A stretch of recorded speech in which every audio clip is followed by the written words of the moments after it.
മലയാള സിനിമയിൽ ഏറ്റവും ഗംഭീരമായ ഒരു തിരിച്ചുവരവ് നമ്മൾ ആഗ്രഹിക്കുന്ന ചില ആൾക്കാരുണ്ട്. അതിൽ ഏറ്റവും ഗംഭീരമായ തിരിച്ചുവരവ് നടത്തണമെന്ന് ആഗ്രഹിച്ച രണ്ടുപേരാണ്, ഒന്ന് മോഹൻലാലും മറ്റൊന്ന് നിവിൻ പോളിയും. മോഹൻലാലാണെങ്കിൽ ഗംഭീരമായ തിരിച്ചുവരവ് ഈ വർഷത്തിൽ തന്നെ നടത്തിക്കഴിഞ്ഞു. ഇനിയിപ്പോൾ നിവിൻ പോളിയുടെ ഊഴമാണ്. ഈ രണ്ട് നടന്മാരും അത്രയ്ക്ക് പ്രേക്ഷക പിന്തുണയുള്ള നടന്മാരാണ്. അപ്പോൾ അവരുടെ തിരിച്ചുവരവ് ആഗ്രഹിക്കുന്നതിൽ യാതൊരു തെറ്റുമില്ല. അവരുടെ തിരിച്ചുവരവ് ഏറ്റവും വലിയ ആഘോഷമാക്കാനും പ്രേക്ഷകർക്ക് കഴിയും. പ്രേമമെന്ന ഒറ്റ ചിത്രം കൊണ്ട് തന്നെ നിവിൻ പോളി എന്ന നടൻ തീർത്ത ഒരു തരംഗമുണ്ട്. പിന്നീട് അത് നമുക്ക് കാണാൻ കഴിഞ്ഞില്ല. ആ തിരിച്ചുവരവ് നമ്മൾ ആഗ്രഹിക്കുന്നുണ്ട്. അപ്പോഴാണ് ഒരു ഗംഭീര വാർത്ത നമ്മുടെ മുന്നിലേക്ക് എത്തുന്നത്. ഒരു നടൻ മാത്രമല്ല തിരിച്ചു വരാൻ പോകുന്നത്, ഒരു സംവിധായകൻ കൂടി തിരിച്ചുവരവിന് ഒരുങ്ങുന്നു എന്നത്. സംവിധായകൻ എന്ന് പറയുമ്പോൾ തന്നെ നമുക്ക് ഏറ്റവും ആദ്യം പറയാൻ കഴിയുന്നത് അൽഫോൺസ് പുത്രനെ തന്നെയാണ്. പ്രേമം എന്ന കാര്യം പറഞ്ഞു കഴിഞ്ഞപ്പോൾ തന്നെ നമുക്ക് പറയാമല്ലോ, തിരിച്ചു വരികയാണെങ്കിൽ നിവിൻ പോളിയും അൽഫോൺസും ഒരുമിച്ച് തന്നെ തിരിച്ചു വരണം. ഇനി തിരിച്ചുവരവുകളുടെ നാളുകളാണ് മലയാള സിനിമയിൽ. മലയാളികൾ ഏറെ ആഘോഷിച്ച കൂട്ടുകെട്ടാണ് നിവിൻ പോളി, അൽഫോൺസ് പുത്രൻ. ഈ കോമ്പയിൽ പുറത്തിറങ്ങിയ നേരം, പ്രേമം എന്നീ സിനിമകൾ വലിയ ഹിറ്റുകളായിരുന്നു. അതിൽ പ്രേമം വലിയ തോതിൽ ആഘോഷിക്കപ്പെട്ട സിനിമയാണ്. കേരളത്തിന് പുറമെ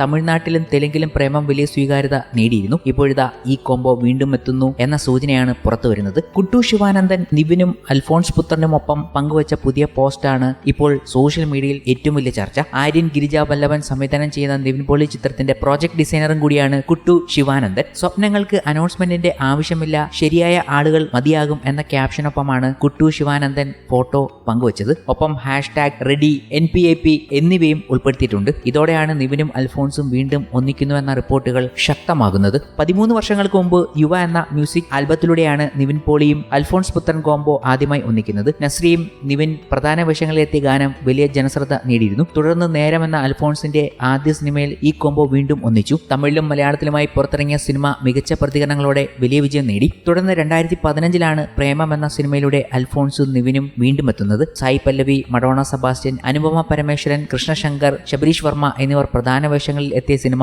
മലയാളത്തിലെ ഒരു കൾട്ട് സിനിമയായി മാറി. കേരളത്തിൽ 100 ദിവസം പിന്നിട്ട സിനിമ തമിഴ്നാട്ടിൽ 250 ദിവസങ്ങൾക്ക് മുകളിൽ പ്രദർശിപ്പിച്ചു. ചിത്രത്തിലെ കഥാപാത്രങ്ങൾക്കും ഗാനങ്ങൾക്കും ഇന്നും പ്രേക്ഷകർക്കിടയിൽ വലിയ സ്വീകാര്യതയുണ്ട്. അപ്പോൾ ആ തിരിച്ചുവരവ് ഇങ്ങനെ തന്നെ ആകണം എന്നാണ് പ്രേക്ഷകർ ഒരേപോലെ ഈ അവസരത്തിൽ പറയുന്നത്. എന്നാൽ ഈ തിരിച്ചുവരവ് നടത്തുന്നതിന് മുമ്പേ തന്നെ നിവിൻ പോളി മോളിവുഡിൽ ഒരു തിരിച്ചുവരവ് നടത്തിയേക്കുമെന്ന് തന്നെയാണ് പറയാനുള്ളത്. കാരണം നിവിൻ പോളിയുടേതായി ഒരുപിടി ചിത്രങ്ങൾ അനൗൺസ് ചെയ്ത് കഴിഞ്ഞു. അതൊക്കെ ഗംഭീരമായൊരു നിവിൻ പോളിയുടെ തിരിച്ചുവരവ് അർഹിക്കുന്ന പ്രോജക്റ്റുകളുമാണ്. എന്തായാലും മോഹൻലാൽ തിരിച്ചു വന്നതുപോലെ ബോക്സ് ഓഫീസിലും മലയാളത്തിലും ഒരു തരംഗമായി നിവിൻ പോളി തിരിച്ചു വരാൻ പോവുകയാണ്. ഒപ്പം തന്നെ നിവിൻ പോളിക്ക് പല റെക്കോർഡുകളും തിരുത്തി കുറിക്കാനും കഴിയും. കാരണം മലയാളത്തിന്റെ സ്വന്തം ലാലേട്ടൻ തീർത്ത റെക്കോർഡുകൾ ഇന്നും മായാതെ നിൽക്കുകയാണ്. അതിന് മുകളിൽ അല്ലെങ്കിൽ തൊട്ടുപുറകിൽ റെക്കോർഡുകൾ ഇട്ട് വരാൻ സാധിക്കുന്നത് നിവിൻ പോളിക്ക് തന്നെയാണ്. മോഹൻലാൽ ഇട്ട റെക്കോർഡുകൾ പറയണ്ടല്ലോ. എല്ലാ ബോക്സ് ഓഫീസ് റെക്കോർഡുകളും മലയാള സിനിമ തകർത്ത് മുന്നേറുന്ന കാഴ്ചയാണ് ഇപ്പോഴുണ്ടാകുന്നത്. മികച്ച പ്രതികരണങ്ങൾ നേടുന്നതിനൊപ്പം കളക്ഷനിലും വലിയ മുന്നേറ്റം ഉണ്ടാക്കാൻ മോളിവുഡിന് സാധിക്കുന്നുണ്ട്. നിരവധി 100 കോടി സിനിമകൾ ഇപ്പോൾ മലയാളത്തിന്റെ ഭാഗമാണ്. ഇപ്പോഴിതാ മലയാളത്തിൽ ഏറ്റവും കൂടുതൽ ഷെയർ നേടിയ സിനിമയുടെ ലിസ്റ്റ് പുറത്തു വന്നിരിക്കുകയാണ്. ട്രാക്കർമാരുടെ ലിസ്റ്റ് പ്രകാരം മോഹൻലാൽ ചിത്രമായ തുടരുമാണ് 1ാം സ്ഥാനത്ത്. 50.50 കോടി ഷെയർ ആണ് സിനിമ കേരള ബോക്സ് ഓഫീസിൽ നിന്നും നേടിയത്. കേരളത്തിൽ നിന്നും 50 കോടി ഷെയർ നേടുന്ന ആദ്യ മലയാള സിനിമ കൂടിയാണ് തുടരും. തരുൺമൂർത്തി ഒരുക്കിയ സിനിമ മലയാളത്തിലെ സകല റെക്കോർഡുകളും തകർത്താണ് തിയേറ്റർ വിട്ടത്. പ്രകാശ് വർമ്മ, ബിനു പപ്പു, ഫറാൻ ഫാസിൽ, മണിൻപുര രാജു, തോമസ് മാത്യു, ഇർഷാദ് തുടങ്ങിയവരാണ് ചിത്രത്തിൽ പ്രധാന വേഷങ്ങളിൽ എത്തുന്നത്. നിരവധി പുതുമുഖങ്ങളും ചിത്രത്തിൽ എത്തി. KR സുനിലിന്റെ കഥയ്ക്ക് തരുൺമൂർത്തിയും ചേർന്നാണ് തിരക്കഥ ഒരുക്കിയതും. മോഹൻലാൽ ചിത്രമായ എമ്പുരാനാണ് ലിസ്റ്റിൽ 2ാമത്.